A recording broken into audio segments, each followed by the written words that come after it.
Hey, Hey. hey. Welcome back to page 3. I'm Ellie. I'm Sydney. And today we initially thought that we wanted to interview each other on some various topics and things.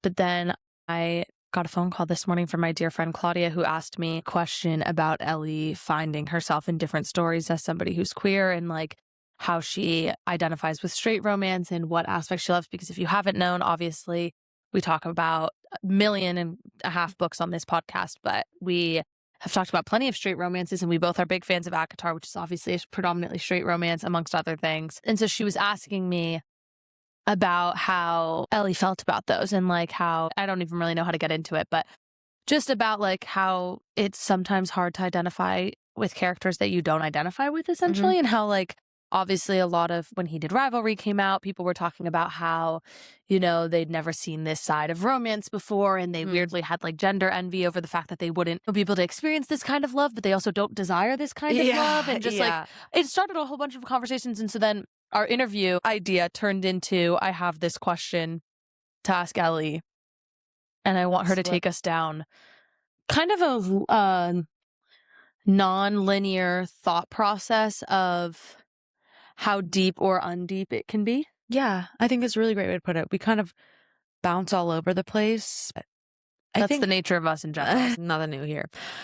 Yeah, just like what it's like to read a book or a story that you might not find yourself in. But I think But maybe you can find yourself in, you just don't know it yet. Exactly. And I think that's the beauty of books in general. You can live a million lives in the comfort of your living room. So we hope you love this episode. We hope you enjoy this episode. It's definitely rawer and deeper than some of our recent episodes. Obviously, we're refilming this intro right now if you hadn't figured it out, because it did not align with our initial plan for this episode. So we're redoing this, but as a reflection and as looking back on how this episode went, I want to make some kind of, not disclaimer, but announcement in some way that we're obviously going to be touching on a coming out story that was not super tumultuous. No. And was not reminiscent of the fears shared in popular stories like Heated Rivalry that like Ilya faced and things like that. And so we hope you can still find yourself here, and we hope that this can be a safe space for you. But yeah, that's what this episode is about, and we hope you'll really love it. And I don't know, I'm grateful that you got raw and deep with me on the internet, because that was good for us, I think. It was good. Yeah. Scary, but it's good. So yeah. We love you. Enjoy the episode. Enjoy the episode. Bye. Well, hello, I guess. I don't know. Yeah. You know what's happening. Bye.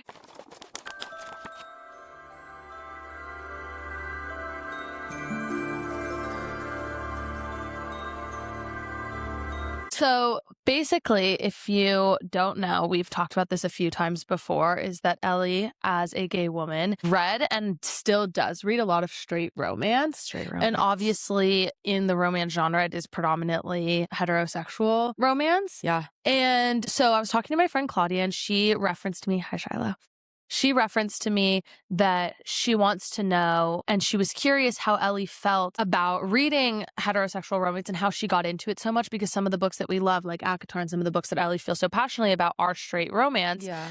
And Claudia said that, you know, sometimes it's hard for her to be as invested in queer romance novels because she always identifies herself as, or finds things about herself in main characters of novels, and she gets really into things because she'll place herself, I think as many of us do, in the shoes of the main character and find relatability. And obviously in fantasy there's a degree of separation in that, because you don't have wings and you're not a fairy, right? But I understood where she was coming from, because if you aren't queer and you're not gay and you're like Claudia, who is straight, then I can see how it would be hard to find relatability and get as invested in those characters when you don't fully identify with them. So I guess we're both kind of curious how you find so much like enjoyment and love in straight romance, even though it's not always in alignment with how you live your life. That's such an, I think that's such a great question. I feel like a lot of people are actually kind of scared to ask questions about, especially because like Heated Rivalry. My God, perfect example. I love Heated Rivalry. It's such a great, and everyone loved it for a reason, right? Like it's such a captivating story. And I think I have a lot of opinions on it. And I think, I don't know how to get into this because, okay, I will say that sometimes in a lot of queer communities, some people have found that straight women writing about gay men can be a little fetishizing. Yes. And a little bit hazy, maybe. The water's a little bit murky, right? It's not so clear cut as if that's a hi, Nugget. My cat's here. Come here. He wants to cuddle. I can see it in his face. Come here. Yes. He's going to cuddle with you, I think. So I think that fetishizing is such a great way to put it. So I think that I feel the need to like acknowledge that that's a thing and that that is something that people kind of do struggle with in the queer community but then there's also like two Sides of the same coin. yeah, where it's like, well, it's great. People are reading queer romances and visibility and the like pull of that is so important. So I think that one of the things that for me in terms of, I guess I'm trying to think about it from Claudia's perspective and from like a straight perspective of what I think that. Because I think a lot of people that as somebody who watched Heated Rivalry and as somebody whose friends who are straight have watched Heated Rivalry, everybody loved the storyline because it was so compelling and it was so captivating. And they did I didn't read the books, but I watched the show and they did such a great job of it. But there was no world in which I placed myself in either of their shoes. I just loved them as characters. But I think when you're not seeing it like on a screen, when you're reading it, part of what makes books real is being in those people's shoes and like adapting to their world, especially if it's narrated by somebody. And a lot of time in straight romance, it's narrated by the girl. And so you just assume as a girl that you find yourself in that. And I think the reason that this is such an interesting conversation in general because I feel like the romance genre a whole, right? Like as a whole does so well because a lot of times we do live in a male-dominated world. So the woman finally gets to be seen in these circumstances. I think a lot of women really love to read romance novels because they have a place and their place is very valuable within the novel. Yeah. And they get to be the person that has autonomy, right? Where it's like you matter and the man sees you. And I feel like in a lot of ways, a lot of women don't feel very seen by men, or the women in my life don't feel like they've been seen by men. So reading it feels like, okay, I can finally this is itching a scratch in my mind that I didn't know how to get elsewhere. And so I think that that's great about romances, right? And it's so awesome. And I think when you're reading a queer romance, I guess the way that I read straight romances is it's very, because there's two types of romances that I'll read. I'll read either like a really dumb romance that is super simple because I know how it's going to end. And I want that to be like my palate cleanser. And I want that to be like my break from all the heavy stuff. But some romances will surprise me. You've read romance novels where you're like, wow, I didn't think it was going to get that deep. Like some of the ones that we read, they get so much deeper than I would have thought, right? And so I think this can be said about just books in general, which is that if you don't directly relate to the main characters, then I think the goal is to empathize and to learn about the value and to see that community in a way. And I think that queer romances, I think my advice would be just know that it's a different ride and it's a fun ride because it's queer love is love. But there are always going to be things that a straight romance can offer that a queer romance cannot offer. And there are always going to be things that a queer romance can offer that a straight romance cannot offer. And that doesn't mean that either one That's is better. not for good or for bad. It's just the truth. It's just the truth. Like there are just things that they kind of like offer in different ways. And I think one of the joys of reading about it is like learning about how a lesbian relationship works. I think like it's fun because for Heated Rivalry, that longing is unreachable by a straight romance because they have so many more layers and so many more canyons to cross because of being in the sports world. Being gay men is a completely different battle than being a gay woman. Again, neither is hard. Like it's not one's harder, one's better, it's just they're just different. It's just different. It's just a reality. Everyone lives a different experience, and that's the beautiful part of life. And so I think that one of the things that I'm also kind of telling myself, like maybe I'm reading a book about, I don't need to know. Maybe I'm reading a book about what it's like to live in Europe. I've never lived in Europe, but I want to know what it's like to live in Europe.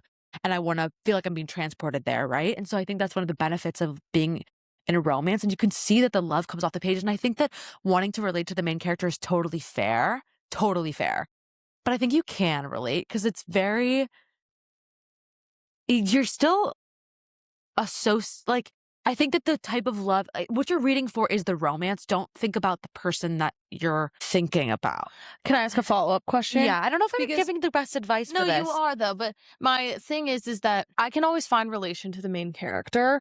But I think something that I can see myself having a harder time with, and maybe Claudia also having a harder time with, or just people in general, is that, like you said, the form of love is very different. The way it's articulated is different. The longing is different. The desires are different. Yeah. And so I think sometimes on an emotional level, even though you can understand the love and the desire to be loved, the way that it's executed is much different than the stereotypical heterosexual romance. There are layers to it that I think maybe I wouldn't understand or she wouldn't understand or just in general. But beyond that, you, for example, we've talked about this in other episodes. Everybody knows a book boyfriend. Everybody knows Reeson. Everybody knows Zayden. Everybody knows whatever. And you can articulate how they are, what is the word? Conventionally attractive or conventionally desirable and be like, oh, I love Zayden. He's perfect. He's hot. He's sexy. He's all the things. And obviously you don't have that actual like vain attraction to him, of course, but you can articulate like that he is conventionally that way in these elements or whatever. And so I'm curious, like if there is a degree of separation for you or if because it's fictional, it just kind of doesn't resonate the same way as real life would. Well, I think this is about to get way deeper than I would have originally thought. I think that there is something really, when I started reading, I think the reason that I started reading straight romances for a long time is because I thought that when I entered a queer relationship and that when I would become queer, I couldn't associate what the ways that I wanted to operate in a relationship in the same way. I thought that I would have to give up some shit, right? Like I really was in love with the idea of kind of being like the conventional woman in a relationship. And so I think when I came out, I was really struggling with the idea of, well, now do I have to change my identity to fit what I think being queer is? And the ideas inherently about myself that I thought about, and then also the ideas that not being a conventional idea of a woman is a bad thing, right? And like what the stereotypical woman. And what even does it mean to be a woman? And I think that's the thing about queer romance is that it makes you really like kind of combat. And I think it really reveals a lot to you about what you think. Because there will be times where I'm really confronted by my own, how do I say this? We live in a world that really praises straight romance. So to say that nobody in this entire world has any internalized homophobia would be a big fat fucking lie. Because we live in a world that is consistently giving you messaging that being straight and being in a straight relationship and things about gender in general are the ways that you should live. And so because those things seep into you, it's impossible to kind of escape it. And I think that you're always kind of working through it. And this is a conversation that my girlfriend and I will have all the time about like, wow, it's so interesting to be years down the line of in your coming out story and still having to confront things about yourself and be, you know, ready to kind of confront the ideas of what a relationship looks like and what love looks like and how you're okay with that. Because for so long, you watch these movies, you watch the princess movies, you watch Cinderella, you watch all these things, and that's just told to you that that is the way that you want to be. And so then you start to want to be that person, right? And some people don't. Some people don't. They want to be the Prince Charming instead, and then they realize, and maybe they, you know, realize that they want to be, that they have always wanted to be on the other side of the lens, and that it's never connected with them. Or maybe you do want to be on that side of the lens, and it doesn't. Now you feel like you have to give that up in order to be in a queer relationship. And I think one of the things that's interesting is to not be so attached to the way that you see yourself and the way that other people see you, and to just allow yourself to be loved and experience love in an exciting way.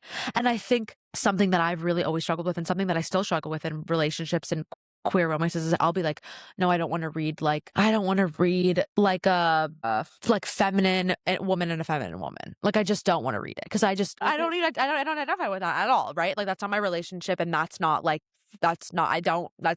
Your girlfriend would be so pissed if we didn't. Whatever.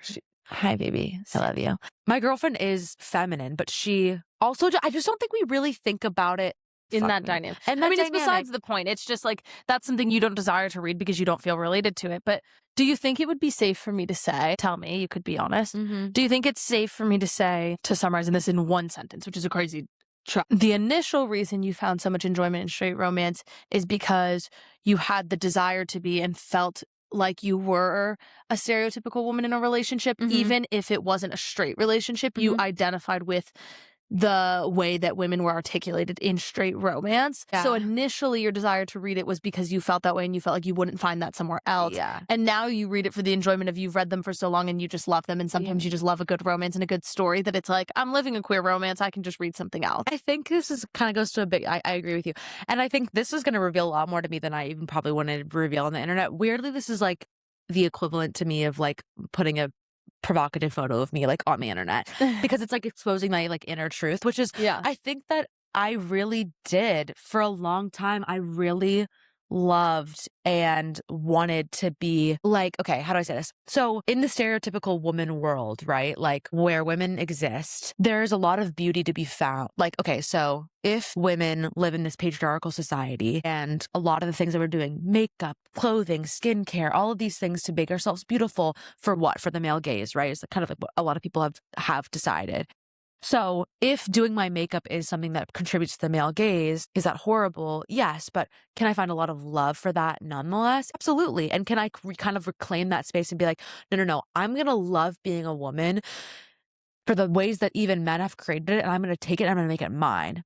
And so similarly, I think I've kind of wanted to experience being a woman, like being like saved. That's of course. Who doesn't want to be fucking saved? Of being like like letting my feminism go, like Bad Feminism by Roxane Gay is just, it's better to be a feminist than no feminist at all. It's better to be a bad feminist than no feminist at all. And I think we're always meeting it. Like there are so many layers of racism in our country, homophobia in our country, sexism in our country that makes it so difficult you're constantly kind of like swimming through these issues and kind of working through them, right? And so how can you kind of work through those things and also allow yourself the permission to not work through them at the same time? And not saying that I'm never going to work through those things ever, but like letting yourself just kind of float in the pool of problems and be like, you know what? I'm just going to like indulge myself for 2 seconds and just step into a straight romance that is so stupid. And I know that the main male character would for sure 110% be homophobic. Like I am certain he would call me a slur. I'm certain.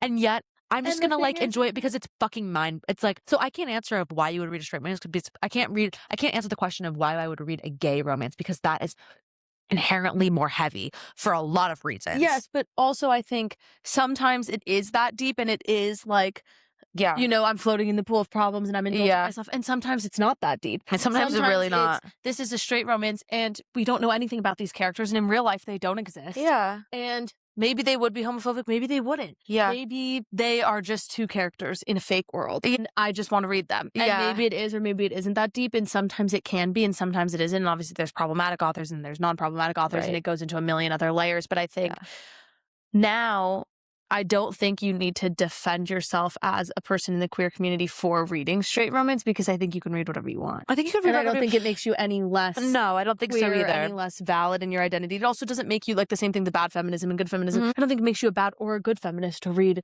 But I think romance. it actually scares me less to be a bad feminist or a good feminist because I am a woman and therefore naturally I feel like I have the rights to work through my issues because these issues were given to me by society. But weirdly, I think I'm always kind of trying to like stake my claim in the queer community because I feel like I don't kind of, not that I don't belong, but I feel like, okay, how can I be a best community member? And how can I be a community member as like a straight facing person, right? Somebody that perceives straight. A lot of my family still thinks that I'm straight, right? Like how can I be and then support the people that don't have that privilege of being more invisible, right? And I'm not saying that I'm not dressing queerly. I'm just, or what does that even mean? And what does that look like? And how can I be a good community member while also having my own identity and just being like, sometimes I just want to read a fucking stupid fucking straight romance because sometimes it is, sometimes it's just that unserious. You can just read what you want. And I think that there is and there isn't attachment to your identity in that. Like sometimes there can be, and if you want to get that deep, you can.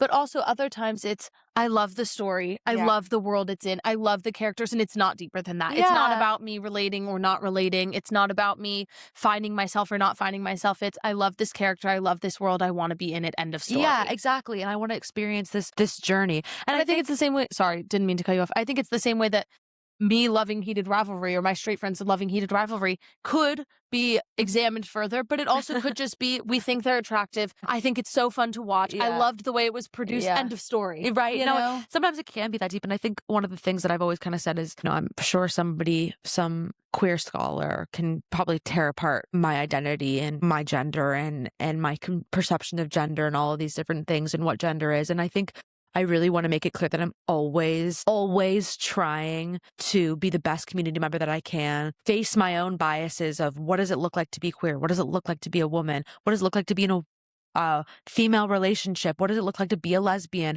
How can I support myself through that journey? I'm always trying to be the best person that I can be. Please believe that. And so if I'm doing something wrong, please tell me. I'm so happy to hear it. But I think beyond that, I also I think there's a respect and there's also really beauty and like giving yourself just a little bit of a break. And that is straight romances for me.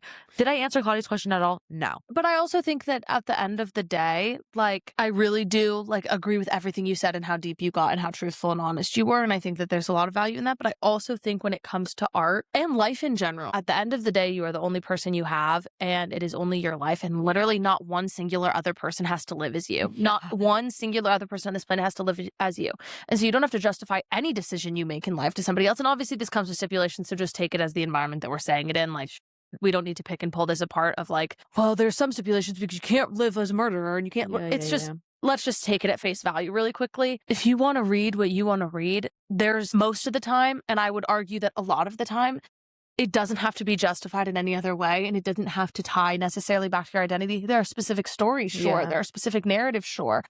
But sometimes, if your joy at the end of the night is reading that book, no matter what it is, I just think it's not that serious. And I think you have every right to do so, and it doesn't make you good or bad or indifferent. But I do think that what you did reveal to me is that the same way a lot of people after Heated Rivalry came out were posting on TikTok and stuff saying, like, I have such gender envy that I'll never experience male love, like male on male love like that, is the same way that it's like, obviously they're not getting torn to shreds for feeling that way and still being straight. The same way that you can be like, ugh, I feel like sometimes there's such an emphasis on a certain way being queer looks that it purposely pulls so far away from the stereotypical woman that sometimes I do want to identify with that side of myself of being hyper feminine and loving certain aspects that are not necessarily appreciated so much in queer stories. And certain queer books that I've read that you've recommended to me, they purposely make the girl not wear so much makeup and dress in a certain way and not care so much about the certain things. And you know what? You can be 100% queer and still appreciate those things. So sometimes it's just nice to see yourself in those elements that are not always present in the stories that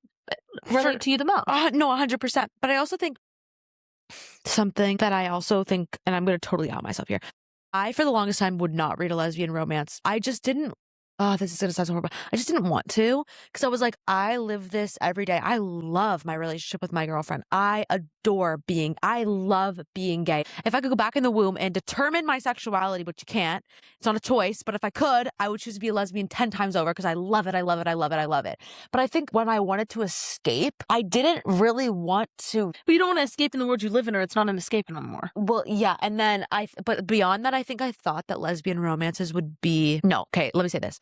I thought that lesbian romances and a lot of the ones that I had read prior to this, a lot of the stories that I read had to do with coming out. And I think, or my least favorite, which is I think I'm gay. And so let me get with this girl to kind of like experiment it. And I was like, God, I don't want to read that. So I'm so happy that coming out stories exist. And I do believe that they have a place in the world. But I equally think that there needs to be way more books about queer joy, and I think it's really hard. And less about queer confusion, and less about queer confusion, and less about queer like fear and all this stuff. And like I just want to. And when I read it, like when I saw a lot of lesbian romances, and maybe these are just the ones. Maybe I didn't look hard enough, and that's on me.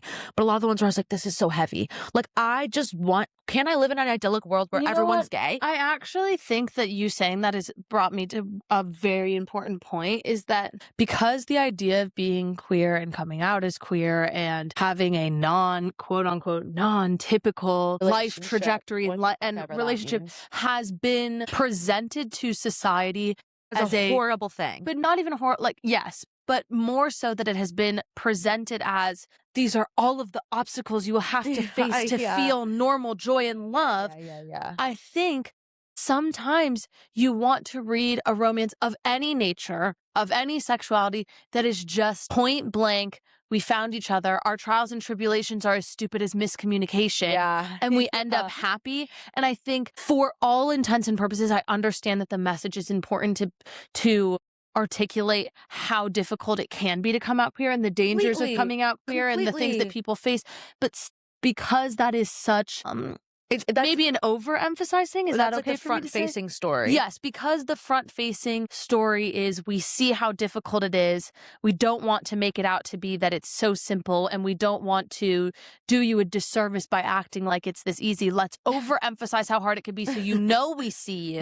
That maybe you don't want to read that because you know what? It might be fucking depressing. That's exactly what it is. I think that's exactly why I didn't want to read lesbian romance for the longest time. Because I was like, I don't want to, like, my life, I love being a lesbian. And for one, I don't want to step into a book where where you make it seem like it's the worst thing in the world, and you make it seem like coming out is the worst thing in the world. And also, does that also, in my opinion, and dare I say this because I don't know if I even have the standing or right to, but Sure. don't we think that maybe that being the front-facing narrative in so many queer books Horrible. makes it, like, perpetuates the issue more than healing it? Like, what if we just wrote a lesbian romance where the biggest issue they face is miscommunication or an ex coming back? Right. What Like, if that was the worst thing they face? not your family icing you out because they don't want you to be gay, Yes. they want you to send you to conversion camp, Yes. or not the political sphere of it, of being like, everyone hates being gay. And I think those Aren't we just romanticizing the abnormal of it and the problems, quote unquote, with it by doing that instead of completely. just But I think one of the things that I'm so gung-ho on too is like, the beginning of my coming out story, I think one of my best friends, Maddie,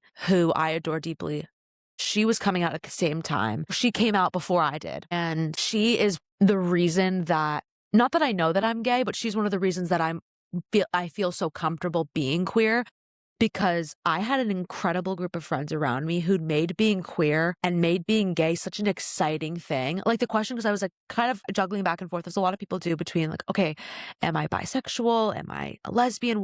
What's happening here, right? And a lot of people, I think, make that hunting that answer down very scary. Like, I need to know the answer, and most of the time that answer is kind of for somebody else, not really for you. And I think my friends, all of my friends, Jameson, Gabby, Maddie, every single one of my friends, like, they made coming out such a joyful thing for me. And you don't want because to read about something that makes that unjoyful and take that away from you. and that time in my life was so protected, and they protected me so much, and I'm so deeply grateful for that time, that I don't want to go back and read a story where I feel like maybe I should have been scared. Maybe I should have been more concerned. Maybe I should feel this way. Am I a bad queer community member by not sharing that fear? Or am I a bad queer community member, and am I showing my privilege by saying that I didn't have that pain that a lot of people have? And of course I had pain. Of course I had to grieve this life that I thought I was going to have. But then also, that grieving process lasted like a day before every single one of my friends was like, do you know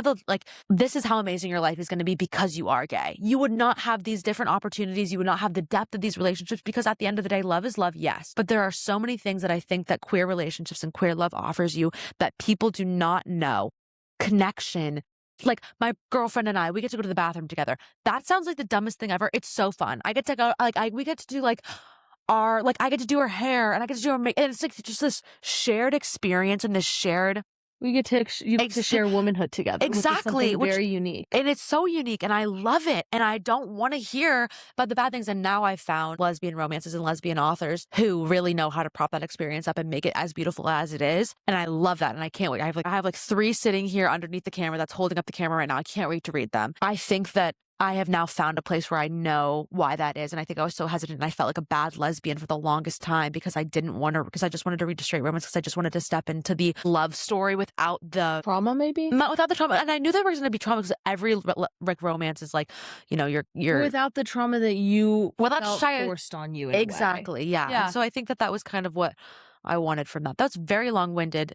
No, but I think that was actually good. And I think that was a good way to take it. I didn't intend to force you to get raw on the internet. So we got cut off, but I think you were saying that, I mean, overall, this was a good conversation, a good question to be answered, and it led into other things. And I think it's a conversation that I've been wanting to have on the podcast more, and a conversation that I want to have more on, because you took a really interesting class on gender. Mm-hmm. And I think that is such an interesting concept of how you kind of prop yourself up and how you operate through the world. And I think it's a constant question that I'm always asking myself of, what does it look like? And I think lesbian romances are really beautiful because they make me confront my beliefs about what it means to be a woman, and then show me what it actually means to be a woman and what it actually looks like to, and I think my advice for Claudia would be to just open a book and find the joys, experience something new, and let it take you in the places that is like.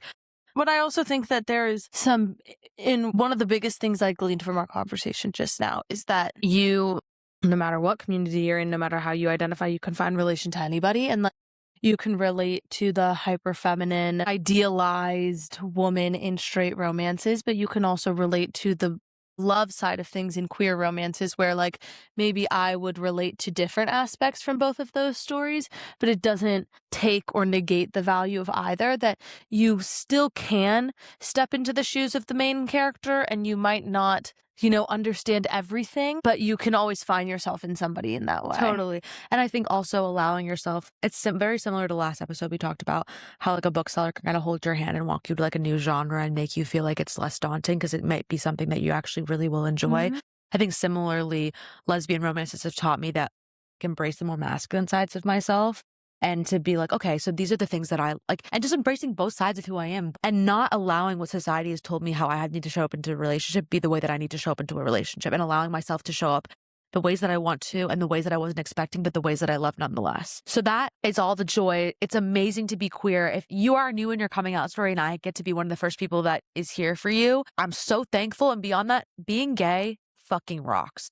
It's fucking awesome. And there are things that come with it. And I don't know, speaking as Ellie's friend and just like somebody who lives in the world, I know that there are scary and daunting elements and not everybody lives in a safe place to endure anything. But you can always be queer here.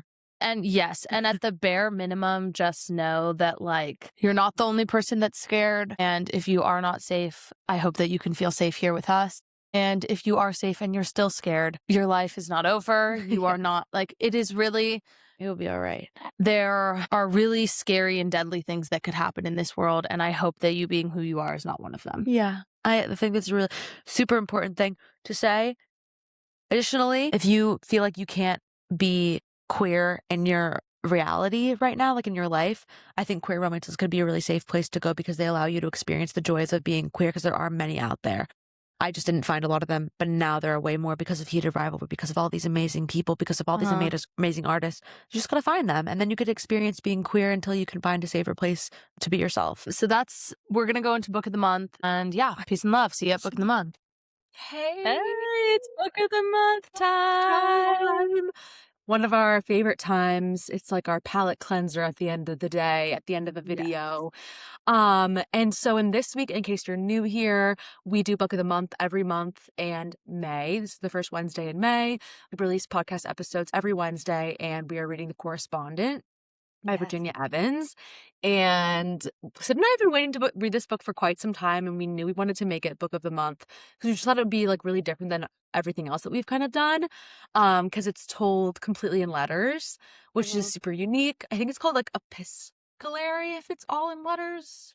I think that's I honestly don't know, but we've also been excited. I mean, if you watch this episode, then you know that we've been so excited about it because or last episode, I guess, right? Yeah, if you watched last episode, then you should know that we're really excited because it's one of the few books where everybody across different tastes and that we know and has different perspectives has really loved it. And beyond that, not only have they loved it, but even those who like really didn't want to like it became obsessed with it. And so we are just so excited because it's one of the few that we have done that's like super talked about, and it has rave reviews. So yeah, I know. And I honestly, when I first started reading it, I didn't expect to like it as much as I do, and I didn't expect to feel as close to the characters as I do. Even though like there's a certain type of distance because it's written in letters, but there's also kind of a certain type of proximity that exists too because you're reading their innermost thoughts, and I feel like there's something really inherently um uh introspective and vulnerable about sharing your writing, especially the letters that you write to people that you love most. So basically, in this section, we read, if you're new here, we're reading 70 pages per week until the last week, which I think is like maybe 72 or something of that nature, just reading till the end. So 1 through 70. This ended with Sybil asking Theodore about if she had seen anybody kind of like standing around her outside of her house, which is basically like the first time she's actually ever admitted to her that she is reading the letters from this person called DM. So I don't know. I think I don't really have many thought about her relationship with him and why he hates her. Probably because she worked in politics, and definitely because she put somebody away. I think it's because she put somebody away wrongfully. So I don't know. I mean, it's up for interpretation. I think we're going to figure it out along the way. We don't know who she's writing these unsent letters to. No idea at all.